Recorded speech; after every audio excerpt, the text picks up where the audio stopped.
And we're back here on the GSMC Baseball Podcast, bringing you our second segment. But before we do that, I'd like to ask you again to please like and follow the show. We do get a number of questions from viewers, so to ensure that your question does get read in the air, please use the link, gsmcpodcast.net. It really does help the show, and it really does mean a lot, so thank you so much for that. And let's get back into the show for today. All right, so our second segment is going to be talking about the Mets and some pitching news involving them. So let's get into it. So, obviously, the Mets have been a very interesting team over the past few weeks or so. I've done a few segments on them just because, simply put, they are the hottest team in baseball right now. And putting my bias aside, I mean, you can see the two Mets jerseys back there. Even though I do like the Mets, you have to admit there have been a lot to talk about. There has been a lot to talk about with them, so it's not exactly like I'm just making things out of thin air. But so I have stopped talking about them a little bit recently just because it's gotten a lot, but I did want to go in here today and give some updates on them. So there is some pitching news involving them. So first off, Kodai Senga, the ace of their staff, runner-up for Rookie of the Year last year, is going to be doing a rehab start in Brooklyn tomorrow. So that should be interesting. Brooklyn Cyclones, of course, the high A affiliate of the Mets. Senga has been out for the entire year with a shoulder injury he sustained in spring training. And, of course, it's been a missing piece for this Mets team. I mean, he's easily their best pitcher on their roster right now. So getting him back should be huge, and it will be very interesting to watch the rehab start and seeing what does happen. After that, we have their top pitching prospect, Christian Scott. He made a few starts for them in the big leagues. Did pretty well, really flashed. Had one rough start against Tampa Bay, but other than that was really, really good and showed a lot of great stuff. He is going to be recalled to the major leagues and is going to make the start tomorrow versus Washington. So that should be fun. And definitely something that I will be watching. Very interested to see how he does perform coming back to the big leagues. I really think highly of him. I think, honestly, he's going to do very, very well. And I think there is a lot to like there with Scott, so it should be interesting. And then after that, we have another one of the pitching prospects, who's Jose Butto, a guy who really shined this year when going up to the major leagues. He is being recalled. Apparently, he's going to be working out of the bullpen, as the Mets bullpen has just been absolutely horrible. I mean, every word you could find that is absolutely horrible. That relates to horrible is that word. I mean, they've been absolutely awful. So, yeah. Budo coming up will be a nice fit to the Mets rotation or the bullpen. It seems like it'll be bullpen right now, but would not be surprised he's back in the rotation there. So, yeah, just going over this right now. I mean, the Mets have had pitching issues really all year, and I think a lot of it has to do with Senga being out. Now, it's not exactly like this came out of nowhere. I mean, Senga had his contract put down a little bit when he did sign with the Mets because of some stuff that came up in his MRI and his medical stuff. So, again, it's not like this came out of nowhere for the Mets. I'm sure they were bracing for it at some point. I mean, as you can see, that is a Senga jersey right there, SoftBank Hawks. So, just we weren't going to talk about him, but yeah, the rehab start on Wednesday should be very interesting to watch. I'm sure a lot of Mets fans will be there in Brooklyn. I may be there, not sure yet. We'll be trying to go, but it's a long ways away from me, even though I'm in New York City. So, overall, getting Senga back is going to be a huge thing for the Mets. And also calling up Scott and Budo should really, really help out with this team. I mean, yesterday you saw a clear example of what this Mets team is right now. An elite offense that looks to be elite for a long time this year, but a pitching staff that is just so flawed. I mean, the Mets were up 9-3 in extra innings, had a huge 6-run inning after going to extras with the Nationals, and then won the game 9-7, gave up 4 runs. And when you consistently have guys like Tyler J coming in, Matt Festa, Adam Ottavino at this point, these guys that are not great relievers because you have Drew Smith out for the year, Brooks Raley out for the year, Edwin Diaz out for a little bit because of the suspension. You can't call anyone up to upgrade him. It is going to be a problem. And this bullpen is really, really becoming a liability for this Mets team. And I think their rotation as well needs some help. So getting Senga back would be so good. Scott coming back should be great. I think Budo coming back should be great. And yeah, I mean, this Mets team is fantastic even without these guys. So imagine when Senga comes back. Imagine when Budo comes back. Imagine when Scott pitches tomorrow. Imagine how good this team should be. And that's really something I'm looking at right now. And I'm just so excited for it. I mean, this Mets rotation right now consists of Luis Severino, Sean Manaea, Jose Quintana, who else? Tyler McGill, David Peterson. Those real 5 guys. I'm not a fan of McGill. Quintana is okay. Manaea is eh.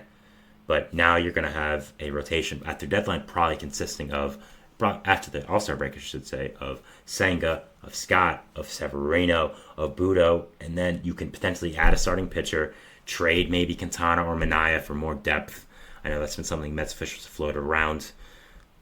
Also, I'm not big on David Peterson or Tyler Miguel. I would just get those guys out of here. I mean, they've been on the team for 2-3 years now and have never progressed at all, never have made any strides as a prospect, quote unquote. So, overall, this Mets rotation should look much different after the All-Star break, and calling up both these guys, Scott and Budo, should help out this team a lot. And again, this offense looks to be elite right now. I mean, Francisco Alvarez, Pete Alonso, Jose Iglesias, who also has the top pop song on the Latin chart, which is crazy.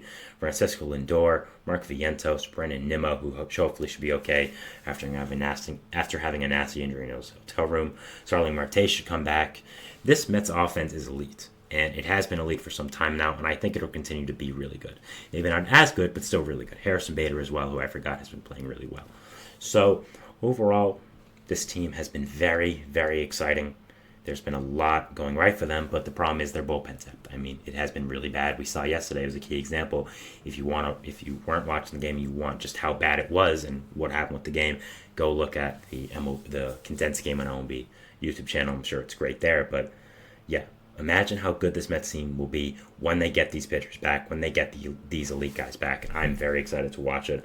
I'll be very interested to see what is going to happen with them. And yeah, I mean, looking at this Mets team right now, there's a lot to like. Again, this offense has been absolutely elite. As a Mets fan, it's been so fun watching. Of course, there's been a lot of storylines, and just the vibes are good right now, honestly. I mean, of course, you have Grimace, who has taken up a life of his own. We have fans dressing up in Grimace costumes going to games. I saw a tweet that showed Amazon. Someone was looking at the Grimace costume on Amazon, and it said 50 plus bought this month. So it's become a real thing in Queens, and it's been really fun to watch. A lot worse thing to rally on, I'd say. Jose Iglesias' OMG song has also been great. I mean, just give some props to Iglesias. I mean, the guy has built a very popular pop career on the Latin charts, and is also now playing a really good second base for the Mets, while Jeff McNeil is really underperforming. So props to him. I couldn't do that, believe me. So there's just a lot going right with this Mets team right now. The problem has been the pitching depth all year. And getting Scott back, who should start tomorrow and be really good in my opinion. Getting Budo back, who should be more of a flip-flop guy between the bullpen and the rotation. Spot starter was the word I was looking for. Getting Senga back eventually, who is your ace. This Mets rotation, this Mets pitching staff looks to improve a lot, and it's very exciting. I mean, again, this team right now is balling with bad pitchers on the roster. I mean, Adam Ottavino, Matt Festa, Tyler J, who did just get sent down today. These guys are not that good, and I'm not a big fan of Quintana, not a big fan of Miguel, who did get sent down as well, actually, now that I'm remembering. So replacing these guys with better pitchers, maybe even trading for a pitcher at the deadline, this Mets team should get a lot better, sooner rather than later. I'm very excited to watch. Now, it's going to be a tough road for the Mets to continue to play really well. I mean, I think we're looking at the wild card right now. I don't think there's any chance they take over the Phillies for the NL East lead. It's possible they take second place from the Braves. I don't think it will happen, but I think it's possible. And also for this wild card, I mean, there are tons of teams involved in this.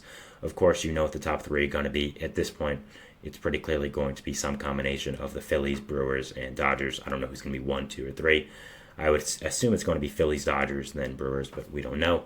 And then for wild card, Braves are going to be the 4 seed. We know that. And then 5 and 6, it's going to be some combination of Mets, Pirates, Diamondbacks, Padres.